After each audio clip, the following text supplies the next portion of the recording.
Oh, hi everyone. Thank you so much for still attending this AMA. We do apologise that Crypto Crow unfortunately had to reschedule at the last minute. But yeah, because we really appreciate our community, we thought we'd throw this together for you all, so you can still, ask us any questions that you have for us. So yeah, we'll just get it started. So just get you guys to please introduce yourselves to our community. Okay, great. Well, look, we'll start from right to left, I guess. My name's Amir. I'm the very, very humbled and privileged CEO and founder of Soar. I've been working in the geospatial industry now for over 15 years, particularly focusing on satellite imaging systems, and really I just love mapping. I love everything about mapping. I love the way the technology is evolving, and I love people, and mapping and people combined is really what Soar is really about and what we're trying to achieve. Yeah, hi, I'm Darren Smith, and I'm with Soar. I'm a geospatial expert. Geospatial expert, yeah. Geospatial expert, and yeah, I deal with the dronies for the most part, onboarding them, bringing the good news of Soar to them, getting them on board, and checking out their awesome content. Thanks to everyone that's contributed to Soar. It's open if you want to drop photos in, and over to you, Chris. Great. Hi guys, my name's Chris. I'm the head scientist and lead developer of Soar. I've been working with Amir for about 5 or 6 years now. Primarily working with mobile mapping technology, and yeah, so I'm the brains behind it. The nerd. I'm a nerd. Yeah, I'm a nerd. Really unashamed to call myself a nerd as well. I think that's the official. So I love technology, particularly. I mean, I really love working with satellite and drone technology and mapping. Combining the two of them together is really, really interesting to work on. So, all right. That's me. All right, thanks guys. So do you reckon you could please just basically just tell us, so what is Soar and how did it come about? Okay, let's see. I think I'm going to take that question. Okay, so Soar is a decentralized blockchain platform for the future of all maps and imagery, right? We see Soar as building the next evolution of products such as Google Maps, okay? We are not a competitor to Google Maps. I think we'll discuss Google Maps a little bit later in this AMA. But with Soar, what we're trying to do is build an incredibly dynamic map of the world that changes pretty much every day. It's used from different sources such as satellite, aerial, and drones. And what we really want to do is we want to take mapping to the next level. Mapping technology has actually always been put into one small component of users such as government users or oil companies or mining companies. What we really want to do is just take this to the masses and get everyone using this incredible technology. Mapping technology is actually way more cooler than what you see on Google Maps, and Google Maps is pretty damn cool, right? So we really want to take that to the next level. I mean, guys, I'd like to get maybe what's in your words, what is Soar as well? I mean, that's the corporate line. Yeah, I'll take a stab at that. For me, Soar is a living map. It's a map that, for one thing, with drone and aerial imagery, you can zoom in at a much higher resolution than you can with what you traditionally used to see on Google Maps. But more importantly, is what it allows you to do is it allows you to see how part of the world has changed over time. You can stack imagery on top of each other and cycle backwards through time and see how an area has evolved. I mean, the line I like to use is that the world's constantly changing, so why are our maps always staying the same? So that's one of the, when I'm approaching, when I'm sitting down on the computer and working on the platform, that's what my rationale is how can I express this change on a map and make it really easy to use and to create with. Yeah, and I'll just drop in my 2 cents on that. I think one part of many parts of Soar is that Soar is a community for people who either like to fly drones, like to play with drones, gather imagery from drones, or even people who just are awed by the images that you can get from drones. So the resolution that you can achieve using a drone is incredible. I'm going to use his example of going on to something like Google Earth. And everybody went on there and tried to zoom in as far as they could to their backyard. And they were left a little bit disheartened because they couldn't see either an updated image or they just couldn't get the resolution. Well, these tools, drones, give you that opportunity. So Soar is going to be the community for guys who want to just go out, gather imagery, maybe make revenue off that, and as well those people who have a hunger and a thirst for more in terms of seeing the Earth. All right. And I've just actually got a question from one of our people online now. Why did you choose the name Soar? Sorry, who asked the question? Lee Hung on our TGE channel. Cool. Yeah. Lee, okay. Do I take the heat on that one? Yeah. Yeah. Look, honestly, we had a couple of contenders, but I thought about it and I go, these days when you're trying to name something, right, you got to do a .com search, right? So I did a .com search on some website and it said that soar.com was available. And I was actually quite excited. I was like, man, this is incredible, right? Unfortunately, it was kind of a fake account and it was actually bought in like 1994 or something like that. It was a cyber squatter. Yeah, it was a cyber squatter. So then we thought Soar, satellites, drones from above, they're looking down, we're soaring. So I thought that would be good, but unfortunately we couldn't get the .com. But thankfully we had the .earth. So soar.earth. I mean, the branding just sort of wrote itself. So thanks for that question. Not many people ask that question actually. Yeah, it's a good question. Yeah. I guess as well as the element of drones soaring overhead and. That's right. Yeah, I like that. Yeah. Yeah, we love to soar. The Soar token price. I reckon, yeah. All right. So could you guys just tell us a bit about the market size then, and who are the customers going to be for Soar? I think I'd like to get Darren's input on this in a second as well. But what's really interesting from a market size point of view, the geospatial market is going through a period of extremely rapid democratization. Everyone's becoming a user in some sort of way. Everyone's got a location-aware device such as a GPS in their phone. And 5 years ago, how many people had a drone? Right, right now, everyone's pretty much got a drone. Right. It's just everyone's getting into it. But the market size is, I mean, I don't know the exact numbers, but you're looking at potentially over, $350 billion in the next sort of 5 to 10 years. It's actually Boston Consulting and McKinsey and several other well-known consulting firms have done some market research and identified it's actually the second or third fastest growing tech sector behind biotechnology / nanotechnology and also AI. And people don't really realize it. I mean, the funny thing is when you use Uber, the most critical point of the Uber technology is the location-based geospatial location, right?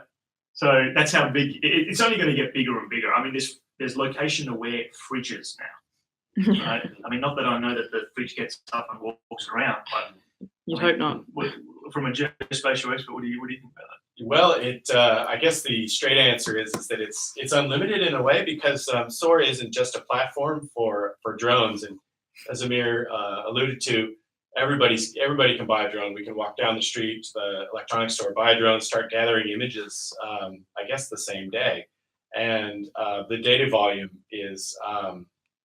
I mean, those images, they might only get used once, or 80% of the images only get used once. Yeah. So there's that volume of data that's getting unused, and I wanted to point out that Soar is not just drone images. It's what we started with, but we've got the capability for as well aerial images. There's and then we've already got satellite imagery, and that's multiple types of satellite imagery, not just the type of say visual that you're used to. You've got multispectral, you've got infrared satellite imagery. So that builds to the data volume, and then as well we've got weather and we've got micro weather. So that's what we have right now. That's what we have in place. I mean, that's how big it is, right? You can just keep talking about it on and on. But one thing which was really incredible is, let's look at the planet Earth, right? Don't worry, Chris, we'll get you in after this in a second, right? But look at the planet Earth, right? It's, okay, most of it is, right? Most imaging systems, almost all imaging systems actually, are only mapping land. Imagine if we started also mapping water, right? Okay, what's under the water, right? What's under the oceans and the rivers and the lakes, right? That is it's a very compelling industry and technology space to be in, and it's effectively ever growing. I mean, I don't really even want to think about what's next because there's Mars and there's planetary mapping systems, but let's just stick to Earth for the time being, and we're only just scraping the tip of the surface of what is capable on Earth and the size of the industry. I mean, Chris, you've got a drone. What do you think about that? Yeah, I mean, when I first picked up my drone, I wasn't expecting to be as blown away by it as I was. The ability to be able to see from a bird's eye view, it's not as good as having a pair of wings and actually flying yourself, but to actually see as a bird sees, it's quite remarkable. I think the question was about like market sizes and where the industry is going and everything. From my perspective as a geospatial developer, a lot of these tools like being able to access mapping, satellite imagery, and analyze, they do exist, but they exist in a very, very bespoke way. Amir, being a remote sensing specialist, has access to some of these tools, but you really need like Amir does, PhD level education to be able to use these. But what we're seeing now with drones and with tools like Soar is a lot of these, we like to call it democratization. So a lot of these tools are now starting to get into the average person's hands, and all of that power that goes along with it. Yeah, that's good. I mean, average person's hands and the power that person has. All right, cool. So we've got a couple of people in general just asking, so why have you guys decided to use the blockchain, and why are you using a TGE? I'll start off with that one, but these guys have got their own bespoke answers for that question. But Darren made a comment, right? 80% of most of the world's imagery, mapping imagery, is only ever used once, right? Okay. And because it's used once, where's the accountability and the traceability if you want to use it again, time and time again, right? So you need a system that is accountable, it's traceable, it allows for collaboration and decentralization. I mean, if that isn't the definition of the blockchain, really, I don't know what is, right? So we looked at that and we said, okay, great. Now, how do we actually seed this super map that we're trying to create? Well, we could have a blockchain solution and then use a fiat currency, but what is the incentive? And when I say incentive is the world has got varying economies. So you've got rich countries in the world which have got access to satellite imagery and drones, but then you've got developing countries which may not necessarily have access to that. So we wanted to basically create a level playing field. And what a better way to do it than with the tokens. And with those tokens, obviously, there's associated smart contracts. And that, I'll handball over to Chris to discuss the high ends of that. Yeah, sure. So I guess the place to start with, for me as a developer, one of the really, really interesting things about the blockchain, well, number one being the decentralized nature of it, but number two, the ability to be able to actually codify value transactions. So in the case of Soar, when a piece of data is purchased, that transaction doesn't go through an opaque system and then into banking systems and then back out and then distribute it out. It all takes place in an extraordinarily transparent place. But the really important thing for Soar and for what we're doing is to create a chain of validity about where a piece of data has been collected, how it's been used, and where it's been going. We have plans later on to have marketplaces on the platform. So that involves extra image processing or AI analysis of data that's been collected, and that creates like a continuous. And with the blockchain, allows us to create like a continuous proof that this is what's happened to this piece of data. So I guess a really interesting way to put that in an analogy is we just had earthquakes and hurricanes, happen in different parts of the world. Recently, there was it was an earthquake and a tsunami in Indonesia. Now, if you took a satellite image of that area before the earthquake, and literally a pixel on the ground, if you like, a house, right, or a backyard or a building or something, and the earthquake came in or the tsunami came in and destroyed that, on the blockchain, that particular data set becomes extraordinary. And I use the word extraordinary because it allows you to do far, far bigger things, better things than what you would normally be able to do by just viewing the image. So then all of a sudden, in 10 years' time, when they've built that area, rebuilt it, and they want to go back to see what it looked like, there could be other types of data that sits on the blockchain that's associated with it. For instance, what kind of building materials they used, right? Who lived there, who lives there now, right? So, all these infrastructure becomes, a variable as well. Do you want to add anything to that? Yeah, definitely. I like what you said about blockchain technology leveling the playing field around the world.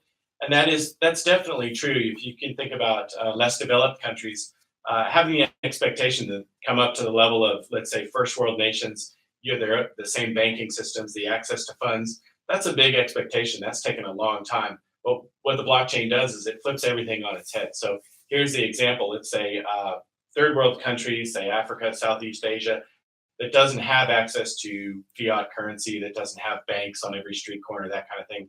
But they want to have access to, let's say, enhanced vegetation index satellite imagery for rangeland management. They need to manage their rangelands. For example, if they want to monitor the effects of climate change, or if they want to monitor the health of, let's say, parklands around their community, they don't have access to that. They can't go walk down to the bank to get cash to then go call up a satellite agency and say, hey, we need to buy this imagery. How can you get it to us? Does it come on CD? Those types of things. With blockchain technology, they have immediate access to those funds to then purchase that imagery and then make assessments on their near environment. And I think that's a really good valid point, because what it does is, now we're not saying that this is what we're going to build, guys, okay, and girls obviously, but we've actually built the demo net, right? We encourage people to go, so that's demo.soar.earth. Jessie will put the link into the TGE channel, but it's accessible on the website as well. But that's actually working right now. I mean, you can go in there and you can download imagery. We encourage you, go look at, press the satellite tab, and you can go anywhere in the world, choose a area of interest, and then go, okay, I want to see what the health of the farm is. Bang, choose your date, your cloud cover, and then it'll come up. It already works, by the way. So we're not saying we want to build something, raise funds and do a TGE and then go away and tinker away for 2 years and then come up with something. This is actually already working, so you can check it out yourselves. All right, thanks, guys. So on that note, do you reckon you could tell us a bit more about the technical side of things, and more importantly, the online marketplace, especially for drone operators? Oh, that's your department, isn't it? You're the droney here. Yeah, well, I'll take the second part of that question, which I think was, because it seemed like it was technology, so I'm going to handball that afterwards. I'll take the tech. But in terms of the drone marketplace, I guess in terms of drone marketplace for images, the avenues for, I guess, earning revenue with your drone are limited to stock image sites. So in one of those, try and get your images uploaded to those. They have to go through a bit of a curation process. They have to be, I guess, approved. Your images then sit there, and then you get about 30% of the revenue of what that actual site sells your image for. So if they sell your image, other sites, right? That's other sites. That's not us. What I'm trying to get at is, the point is that if you actually want to sort of earn a decent revenue off your drone images, you have to have either quite a few or ones that are really popular to get there, because those stock image sites are taking a big cut. Soar is flipping everything on its head, because those prices are static. Whatever image I upload, Chris does, Amir uploads, they're all going to be at the same price. Well, what if he's a better photographer than I am, or he's taken images in a really significant place, such as Palu, Sulawesi, where the tsunami was? Well, we're applying, I guess you could say, an exponent or a factor, which is geographic relevant pricing. So as an image has more geographic relevance or more contextual relevance, that image price is actually going to go up, which is going to reward the drone operator for his efforts for going out, let's say, in areas that were hard to get images or areas that hadn't been covered. So it really incentivizes the guys to go out and get images where they don't exist, or get images that are highly relevant in context. So if you're a drone operator right now, it's kind of hit or miss. You just throw your images up there, hope that they're going to be in demand. With Soar, you actually have the ability to go on the site, see where images are going to be in demand, and then boost your revenue from that. Because I just look at like Instagram. Most drone images right now are on Instagram. What do you get when you, as a drone operator, when you load your images onto Instagram, right? What you get is, well, a couple of likes, you get comments, and that's pretty much it. Okay, you might get 10,000 likes, okay? And we're proud to have partnered with those sort of people, right? But what if you could take that exact same image and you could put it onto a platform where not only are you getting those likes and those comments and all that sort of stuff, but you can sell it, A, but B, what you could do is you can actually, the data in that image can go into forming the super map. And, different things can actually be occurring in that image, which you are not necessarily aware of. Chris, from a technical point of view? Yeah, so the question was about the technical aspects of Soar. I hope you can appreciate this is like a massive topic. And I mean, I love talking about it. I could sit here for hours, but I'm sure everyone will get bored. But it's important to understand that, number one, SOAR just didn't happen. This is based on technology that I've been working on for many, many years now. It also went through a really long and collaboration. The mod, I guess what I'll talk about from a technical perspective will be, I'll briefly talk about the blockchain, but I'll more importantly talk about the avenues of creating value in the system. What we decided very, very early on in the journey of SOAR was that not every place in the world has an equal value when it comes down to collecting imagery. As an example, we brought up this the Sulawesi in Indonesia. So recently, like you can imagine, the demand for data from that area has all of a sudden skyrocketed because there's been a natural disaster. There's massive humanitarian problems that people need to rush in. And in our eyes, the value of data from that area just suddenly skyrockets. So the system that we've built is one of basically supply and demand data in an area. If there's a lot of demand for data, the value of that content is going to raise up quite significantly. If there's nothing going on, if it's the outback of Western Australia with nothing happening, the data is going to, a more nominal level. So we've based a lot of our market calculations around that exact thing. There's a very much an exponential and time decay kind of component in the value calculations. So I'll leave that. Actually, the next thing I'll say about the value creation system is what we've built is a system called the sponsor model. So from the perspective of a drone operator, the process of uploading content into the blockchain is as simple as a drag and drop, as simple as it would be in like an Instagram or a stock photo kind of situation. You still need to provide like banking details and email logins and all that sort of stuff, but it's a drag and drop. The sponsor is the one who acts as a bridge between you and the blockchain. So all those gnarly details about paying for transactions with gas and signing them and waiting for the transaction to process and so on and so forth is completely abstracted from the average drone operator. My goal as a nerd and as somebody who's really fascinated by user experience is to make this as simple enough that a grandma could use it. If I can achieve that, if I can achieve average end user adoption, I'll pat myself on the back and say job well done. So that's the goal that I'm working towards. So I'll briefly talk a little bit about the actual tech stack side of things as well. As our more crypto savvy users will know, the blockchain is really terrific at certain things, and then it's really poor at other things. One of the things it's very poor at is storing large amounts of data. I'm sure you can appreciate that what we've got at the moment is terabytes and petabytes worth of imagery data. So what we've got, we're fortunate enough to get a partnership with Alibaba Cloud, who are a cloud-based provider, imagery and data computation, that sort of thing. So essentially what happens is the actual raw imagery itself lives off-chain and it lives on one of these Alibaba Cloud servers. It is decoupled, so we can use other providers like Dropbox or AWS or anything else like that. But essentially it lives off-chain, and the information about the image itself, the metadata, when it was taken, who collected it, geohashes, all that spatial information is stored on-chain. And there is a security handshake which takes place between a transaction on-chain and the off-chain storage. So essentially, there's a bridge between the on-chain and off-chain. So if somebody purchases data, then the serverless functions off-chain on the cloud servers look at that and go, okay, this person now has permission to use this file. Again, I could talk for hours and hours about that, but I think I might leave it now unless there's more. Jessie, is there any more questions that technical? More specific questions. Yeah, we've got a couple of questions. So let me find them. Sorry, there's a few questions. We're trying to get through them all, guys. Don't worry.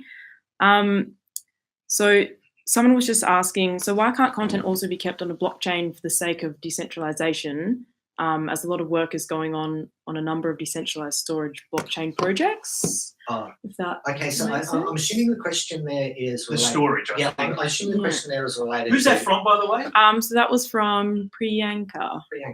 Great question, Priyanka. So I assume the question is about like Filecoin or QFS or one of these other sort of decentralized storage solutions. I think the really important thing, and this came as a real surprise to me when I first started working with spatial data. I think people realize data GIS specialists actually start geospatial mapping. Geospatial, that's how much data we're actually talking about here. as sort of ballparks at the moment with our ESA satellite feeds, we're talking the order of several petabytes, so dozens of terabytes, which is hundreds of thousands of gigabytes just from one data provider. So we're dealing with enormous amounts of data. When we first looked at these, I sort of had some misgivings as to whether or not these decentralized storage solutions would even be able to cope with that amount of data. I mean, when I look at how much data is on them already, what we need just from a very first tier, from a testnet sort of perspective, is orders of magnitude greater than what they've already got. So I had misgivings about that. There's also like the cost of these sort of things. We're concerned about that. And again, we had possibly well, they're too big. The data, that's basically it. The data's too big. And the questions about like access speed and questions like that. The way I've built this system is to be quite decoupled from the actual storage as well. So later on down the track, we could have another look at something like Filecoin, and we can basically just decouple that part that speaks to our storage provider and also allow for that. I just want to get in there. What we want to do is this. From an AMA point of view, we're delighted to take as technical questions as completely possible. I think people want to ask us, sure, please ask us. But I think from the general audience, what they need to understand in very simplistic terms, English terms as well, to understand that everybody can understand this, that mapping data, imagery data, geospatial data is very, very high, very, very large in size, right? It's effectively, in some cases, the data is DVD quality, Blu-ray quality, okay? Beyond 4K quality. To put that on this blockchain, you're going to slow everything down. You're going to crush it. So we've actually, as a CEO, my job is I've gone out and I've spoken to incredible projects that are occurring in different parts of the world in terms of decentralized storage. Unfortunately, with the evidence that I've picked up so far, none of them have been capable of serving in a decentralized method what we want. That's why our relationships, and I know the partnerships questions is going to come up a little bit later, but that's why our relationships with established businesses that have got a track record of delivering decentralized storage or cloud storage in this space is very, very important to us. And Alibaba Cloud is probably the paramount of that. All right, thanks guys. So we'll talk a bit about partnerships in a moment, but we've got a couple of people asking basically why is SOAR different from Google Maps and other mapping ICOs. So if you could just explain the differences there. Yeah, look, okay, I think I don't know any project that is directly comparable to SOAR at all. I know that I can probably take the entire industry when it comes to blockchain and the word mapping. Just because someone uses the word mapping or spatial or geospatial or whatever inside a white paper does not make them a competitor to us. On the contrary, it actually proves that the space is a requirement and it needs to grow. Okay, that's item number one. Item number two is that you've got to look at what technology problems with the blockchain. Unfortunately, and I say this, and I would recommend people really do study hard. Most of the problems that people are now trying to solve with mapping when it comes to blockchain have already been solved in some cases up to 10 years ago. Okay, so let's look at one called proof of location. There's some incredible projects out there with proof of location, and I would say that these projects really are cutting edge. However, in some instances, and maybe Chris can, without naming some of these projects, I think we need to look at what is the technology stack that they've been built on and what is actually occurring in the real industry. Right now as an industry, we are actually beyond GPS. People don't realize this, we're beyond GPS. There is location, like I said at the start of this AMA, hardware is almost all location aware. Like I said, the fridge example, that knows where it sits. If you've got a mesh of different pieces of hardware that all know where they sit in the world, okay, proof of location, the problem gets less and less. In fact, there is now synthetic diamonds that have actually been tuned with the gravity of the Earth, which will have a GPS component built in. So for someone to turn around and say, well, we've got a smart contract and this is where the proof of location occurred for that smart contract. In our industry, which we've been working in for a very long time, we find it sometimes laughable. Now, that's not to say that the technology suite that these guys are working on is bad, but we need to see proof that this is actually being built and it's actually gone out there. That's the first part about it. The second part about it is let's go back to what Google Maps is, and I get the guys' opinion on Google Maps versus Soar. We work with companies such as Google Maps. I mean, I love Google Maps personally. I mean, it's the democratization. The very first thing that we did when we first looked at Google Maps and Google Earth is zoom into our own houses. That to me is incredible. But like Darren said before, and Chris said before, Google is not a living map. Google Maps is not a living map. It doesn't change every day. Our product is going to, well, it already does change every day. Like I said, go onto our demo net and check it out. There's different types of data that goes in. It's not just satellite imagery, it's aerial, it's drones. And because on the back end of it is driven by a marketplace, it allows for some really crazy, innovative things to occur, which unfortunately can't occur in a centralized capacity such as Google Maps. I mean, do you guys want to add anything to that? Yeah, sure. We come across this question a lot, like how do you compare with Google Maps? Are you a competitor with Google Maps? My answer is other mapping techs, Google Maps, Mapbox, Near Maps, all these other kind of Apple Bing, if you use Bing. They use Bing. Come on, who uses Big Maps? More people use Baby Maps. No, so what I'm saying is, I consider these to be part of Soar. Yeah. They're complements. We're not competing with these. We want to use these technologies. Like I said before about the living super map, we want to have these information stacked on top of each other so that you can cycle backwards through time. So I see them as complements. In terms of how we're different from Google Maps, again, it sort of goes back into that story of a map that changes over time. And actually, this is a very good example. This has come up twice in the last month where somebody has claimed that they found the missing MH370 plane. Here we go. Come on, Yeah, let's get into this. In Missing Malaysian. So the missing Malaysian plane. Yeah, so the missing Malaysian Airlines plane. Massive airline tragedy, still a huge mystery to this day. We were actually involved in the search for that in the days and the weeks that followed it using remote sensing technology. And it just came up on my newsfeed one day that somebody had claimed that they found it in the jungles of Cambodia. Using Google Maps. And then a couple of weeks later, it came up again in the jungles of Singapore or something. And what it was basically was just a plane happened to be flying overhead while that satellite had captured that image. Now, to somebody who's not really familiar with remote sensing, it might look like that plane's on the ground, but in actual fact, it's flying at cruise altitude. It's just a freak shot of that plane in flight. Now, these stories were run by major news outlets. We're talking the New York Times, Express, and so on and so forth. And like I said, it just hit my public news feed. So with Soar, I was able to disprove that in about 30 seconds by literally just finding that spot on Google Maps, drawing a box around it, using the Sentinel. And again, you can do this as well on the Soar testnet. And then comparing that spot that Google had collected to actual places, like times and places I actually know. So I know that this satellite was taken a week ago. I know this. I check it again. A date. I check it again, and it was, it was taken a month ago, or a week after the plane had went missing, and there was no evidence of the plane, wreckage on the ground or the plane. So I guess what I'm saying here is that Google Maps is certainly extraordinarily useful, but you've got no way of knowing when that data was collected. Whereas with this, you don't even know where it came from. Yeah, or what satellite it came from or anything like that. It might have come from aerial imagery. It might have come from Airbus satellites. It might have come from Sentinel satellites. You really don't know when or how it was taken, who rectified it, who stitched it together, how old it was when it was taken. And as proof of this, I invite you to zoom in on your house and have a look and see. Does it actually look like try to figure out exactly when that photo was taken?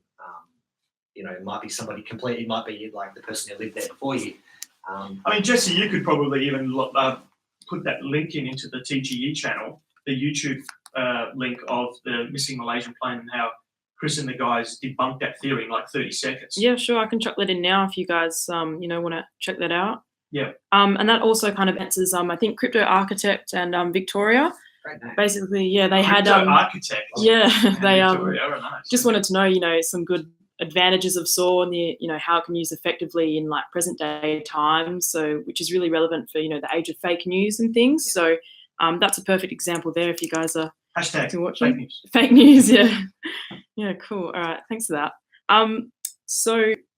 We've got a lot of people asking about some of the partnerships that we have at Soar. So could you guys just tell people a bit more about who are our commercial partners and why have we got these guys as our partners? Yeah, look, like I said before, we really wanted to go out because we've got we've got an incredible world-class management team, and our management team, unfortunately, obviously we can't fit them on this couch, but they have been working in this, the mapping and geospatial industry for best part in different, defense and military backgrounds, and also they've gone on to sell their companies, for hundreds of millions of dollars. So we wanted to make sure that from a reputational risk, we partner up with the right people at the right time and with people with proven technologies. So so far, we've been proud to announce that, we've been working very closely with Alibaba Cloud, as Chris mentioned, with the off-chain storage, and also with the European Space Agency Synergize Hub. And that is an incredible feed, which is the Sentinel European satellite feed into Soar. And this is a really cool satellite, and this is the one which is on the testnet. It's a 10-meter resolution satellite. So it's not like 30 centimeters or 50 centimeters or something that high resolution, but it updates almost every location in the world every day. And it's incredible. We've got some other exciting partnerships coming up very soon in the next couple of weeks, which we're going to announce. But now we're getting to the stage of, and I think maybe from a technical point of view, Chris, maybe you could talk about, I guess, we're using Ethereum right now as our blockchain solution. But there's some really exciting protocols coming out there, and we want to potentially be able to, associate ourselves with these kind of protocols as well. So, I mean, you've been having a talk with a couple of the protocols, Yes. Chris? Yeah. Do you want to mention? Yeah, mention their Okay, name, sure. so we're having really good talks with Oasis Labs at the moment. They're preparing to do their mainnet release later on. I think it's later on in this month. We've also been talking with Neo and Blockchain as well. When I first started to build the testnet platform, this is going back sort of 6 months, I recognized that Ethereum wasn't going to be as scalable as long term. Even back then, I had concerns about transaction times and so on. So we deliberately built the system to be as decoupled as possible from the smart contracts. So I almost consider, like, if you can imagine our technology stack as being a pyramid, just the very tip of it is the smart contracts and the blockchain integrations. So the reason we did this is so that later on we can look at developing rewriting smart contracts on a different platform, and then just moving the system over to use those other contracts. But the decision to use Ethereum for the testnet was based on the fact that Ethereum was the most mature, and I knew I could deliver a product on top of it. Whereas a lot of the other ones, particularly like EOS and Neo and a few of the other blockchains, they were still were in testnet, we're still developing, we're still in beta. And I as a product as a software architect, I didn't have the confidence that we would actually be able to deliver a product on top of those platforms. The industry is starting. A lot of these products are starting to mature as well. a lot better. So seriously, I mean, at the moment, I'm really excited about Oasis Labs. So we're exploring that at the moment. Jessie, you have to have a question, or someone in the audience has to have a question for Darren. Like, maybe say, like, why has he got an American accent? And he said, well, actually, I'm curious about that. Darren, why do you have an American accent? Why do you have an American accent, Darren? Well, it's a long story. There was a guy named Stan and a woman named Betsy. Okay, moving on. And there's a Marine. We won't go there. I mean, this is G-rated. But I mean, just a quick one side. Here's a question from me. I mean, this is funny because Darren comes from a purely geospatial background. He's a mapping guy, right? And we're very lucky to have him. But see, he sort of adds that flavor, if you like, of making sure that what actual drone user is going to end up using. Now, when you talk about partnerships, Jessie, you had an AMA or a recorded AMA. Can you mention with the gentleman that yeah, I'd love to. So for the guys that are watching right now that are dronies, or sorry if that's not the best term, but is that politically correct? Droners. Anyhow, guys that are flying their own UAVs. We just had an AMA or a recorded interview with Ready Set Drone. So Ready Set Drone is really big on YouTube, more than 100,000 subscribers. And Ready Set Drone takes the angle of a lot of hardware reviews, and that's definitely something that drone pilots want to stay abreast of. They want to have the latest and greatest, and then maybe that's why they got into the industry or the hobby, because they love the technology. But we were able to to do an interview with Ready Set Drone, which should be going live shortly. More from the drone pilot's perspective, we talked about what kind of drone can I use, how do I get started, what kind of revenue can I earn, or how am I going to earn revenue from that? Yeah, well, we're excited with that, and we'll put that onto the TGE channel and Twitter as well. Yeah. All right. We've got a really good question from Rakesh as well. Darren, this might be really relevant to you, especially using drones and stuff in your geospatial explorations. So it's basically about AI. How effectively can we develop drones with AI, in your opinion, and for potential applications there? Yeah, great question. I just wanted to say that, I mean, in the AMAs that we've done up to date, this has been the most technical. So it actually has been. Go to the audience to really, help us out. I mean, really, Thanks. Obviously, we what we do every day. In terms of AI, it's amazing. Each platform, whether it's DJI, whether it's Parrot, or whether it's Unique, has the ability, like a software development kit. And I'm not going to go too far into the mechanics of how that works, because I could definitely handball that to Chris. But all of that functionality is already there. So you can do things like program where you can actually develop your own code, tell your drone where to fly, where to take images, how to fly, those types of things. And furthermore, you could link your own types of sensors in there. So rather than just visual things that we're looking at, you can bring on multispectral, which means cameras that look at a larger spectrum of the light spectrum, and you can get more information. I already talked about crop imagery. So moving on to AI, I think I'll just do two examples, which would be, or machine learning of AI. So in the case of multispectral images, you get to see that light that we can't see with our eyes, but you can take that part of the image spectrum and process that to analyze crop health. So this drone can go fly for 15, 20 minutes, acquire 40 high resolution images that also are capturing that multispectral imaging, that then can be processed using machine learning to identify crop stress, water content, going to instantly tell a farmer or rangeland management company what I guess the quality of their crops are. So it's, in a way, it's open source. The avenues are there for the either the hobbyist developer or the small startup company to bring on that technology. And something that Chris and Amir are probably going to get excited about is we talk about what Soar is. We don't talk about what Soar is going to become, because there's avenues in Soar to let not people just share their images, but also their development skills. So I could develop an app that processed images from a DJI or a Parrot drone. I could offer that up on Soar. Somebody on the other side of the globe could instantly buy that processing routine or app, if you will, and process those images either offline themselves or even use Soar to process that. The second example, I think, in terms of AI, and I'll be fairly quick, is we did a blog post about they were actually using a quite older drone that is in a way out of date, and but they were using it in a very intelligent way to use, let's say, cloud-based AI to do, I guess it was posture recognition. So they were able to identify violence in crowd scenes. So you can imagine demonstrations or large sporting events when things get a bit out of sorts and a violent event is about to occur. The drone was in the sky, off chain or offline. The images were being processed to recognize those violent events. So that's just two examples or two sectors in AI.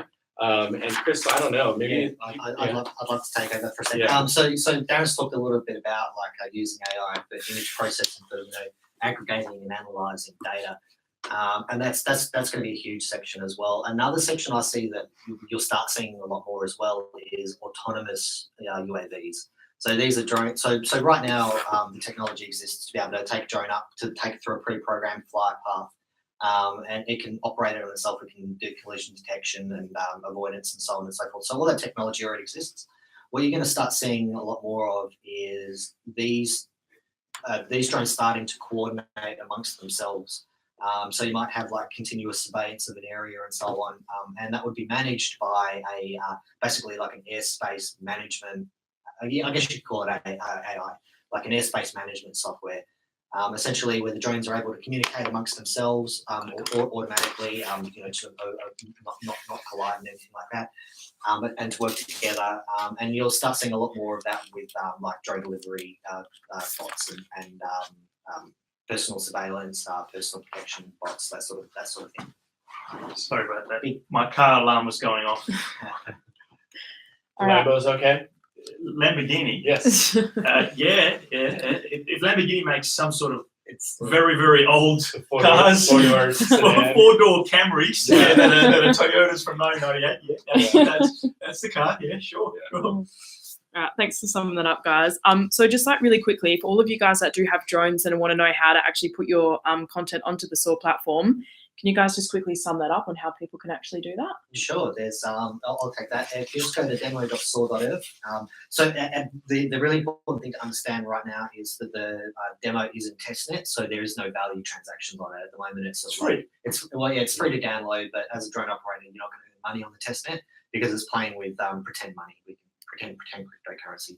But if you go into the Soar testnet, there will be a button up on the navigation bar called Upload. You press on that, and there'll be a set of instructions to go through.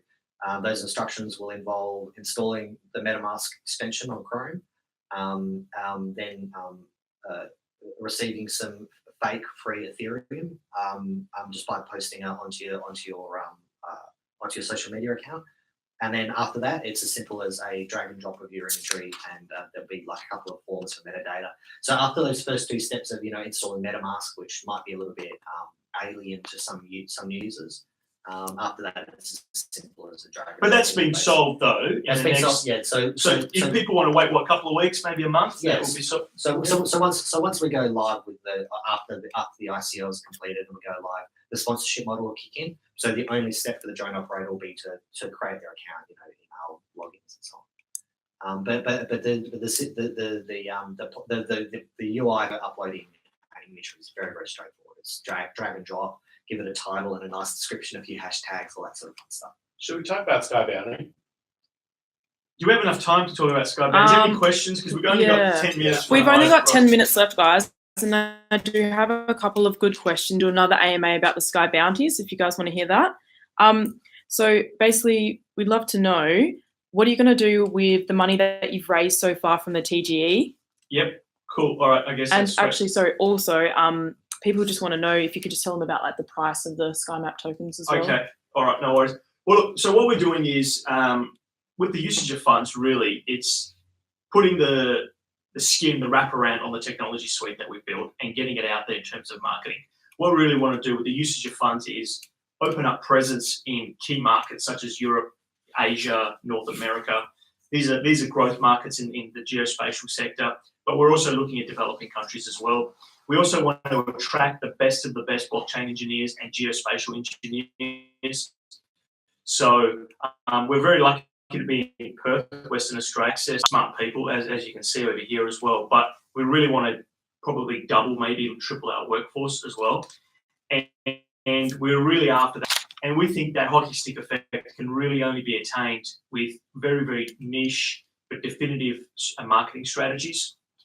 And I guess marketing can take on different forms. And I think doing a TGE gets the community aware. And we've got some really, really exciting happening when it comes to these drones and partnerships with drone manufacturers as well. And some of these drone manufacturers you may actually know very, very well in the commonplace, but others that are just coming out as well, we're going to be partnering up with them. Now, with regards to the actual raise, the raise is split into two components. One is a pre-sale, and that is roughly $17 million at 15 cents. Well, that comes with a 33% bonus. And then there is the public sale, which is around $3 million, and that's at 20 cents.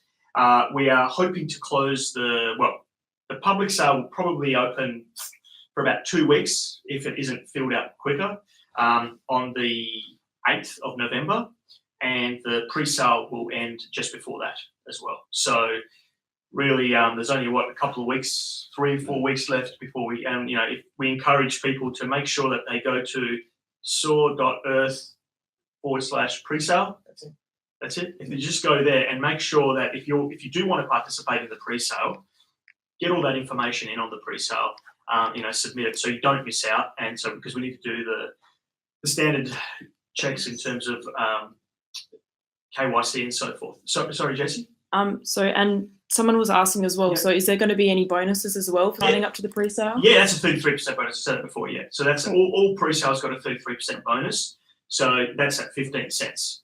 So you get 33% bonus. I mean, also let's look at the gorilla in the room, right? Okay, or the elephant in the room right now, and let's talk about the state maybe of the crypto industry as a whole, and doing a TGE in this particular time. I think it's very, very challenging for a lot of really great projects. I think we went through this phase where there was incredible hyperinflation, if you like. I say that because there was a lot of projects that were creating raising with FUD. But look, we've got a very measured approach. We've got an incredible team, and you can go back and look at our history in this particular field. We really want to go slow and steady, and when we hit it, it's going to go off. So I actually don't think for us it's a problem with the state of the market. What we really want to do is we want to deliver a damn good product that is going to start earning revenue pretty much instantly. Now, Darren mentioned sky bounties. Unfortunately, we can't get into sky bounties today because we're running out of time, but I think we can probably, maybe on the TGE channel, we can tell you more about it. But that is a revenue-making opportunity, and that's going to cause people to want access and to hold tokens, so which is going to drive the value up. At least for us anyway, that's what we think is going to happen. And we've done our market research and we've looked at the tokenomics in detail. So I guess we're quite bullish on what we're going to do. We can't control what happens outside of this organisation, but internally we can control it, and we're quietly bullish on what's going to happen in the next couple of months. Very, very exciting things happening. I mean, I don't know if you guys want to add in a little bit to that as well. No, I think that just back covers it up. The market's in a bit of a slump at the moment. Well, it is what it is. So we're not in it for we're not in it for a quick ICO and then sort of disappear and nothing happens. So we're up. Yeah, we're in it for the long run. And our plans are long term. And I think the other thing is to the viewers, I just want to say as well. Okay, there's projects out there that may or may not have something. What we encourage you, just generally, and I'm just telling you this as a CEO, is to look at projects that actually already got something before you put your hard-earned, or your hard-mined cryptocurrencies into a project. I think that's really important as well when you're making that decision. Darren, anything you want to? As a crypto trader, I mean, huge amounts of Bitcoin, is it right? It is. It's a little bit less than it was before, but I'm doing all right. No, I think I don't know how to segue into Sky Bounty, but in 10 words or less, Sky Bounty, you can think of, if you're a drone operator, as money in the bank. So there's both speculative photography. You can go out and take images and say, well, I think I might make some money. Sky Bounty is a way just for people to say, I want images taken here. The drone operator can basically claim that job, and the earnings from that are his. So that's guaranteed earnings as opposed to money that he could or could not make. All right, cool. Thank you. So just in case anyone missed it, pre-sale is going to close on the 31st of October. So set your reminders now. We also just have one last really interesting question from John here. He wants to know, how is Soar going to deal with areas that are no-fly zones, such as like airports and military bases? Okay, all right. So that came up at the 55-minute mark. Well, okay. I just want to say one, before you start, Chris, I mean, Chris could talk about the technical part of it, right? What can't you see right now with Google Maps, right? If you wanted to zoom into Area 51 on Google Maps right now, you can go in and check it out. You can check it out, I think, at 30-centimeter resolution. It's completely visible. You can go to pretty much any airbase in the world right now and zoom in. Some of them might be at, say, 2 or 3, like the Ramstein Air Force Base in Germany. I think that's at maybe 50 to 80 centimeter pixel resolution, maybe a meter or something like that, right? satellites and aerial photography is going to give you that resolution anyway all over the world. How do we know that? Because Google Maps already provides it. However, when you got very, very sensitive sites which is near an airport or a military installation, and a drone is capturing imagery in some cases at 1 or 2 centimeters, is a completely different kettle of fish. So what we have to do is we have to look at that and go, all right, what technological barriers we're going to put in front of people to make sure that they don't fly there. And instances right now, this drone here that you've got here, over an airport. So if it goes near an airport, what happens? It actually calls it back, right? Yeah, it tells you don't fly here. Don't fly here. Game over. Game over. Yeah. But it actually comes back though, doesn't it? It shields out. It doesn't activate. It doesn't activate, right? Yeah. So and these have to be approved by the regulatory authorities in the particular country, right? So that's beyond our control, and it's great because they built that in there, right? But then there's certain areas which I don't know, it isn't built in that there is another Area 51 somewhere, and someone goes over with a drone. I'm going to leave that question over to Chris to handle. Yeah, I mean, at the very, very lowest level that you can think about this, the moment that you pick up a drone and you have the controller in the hands, you're responsible for that.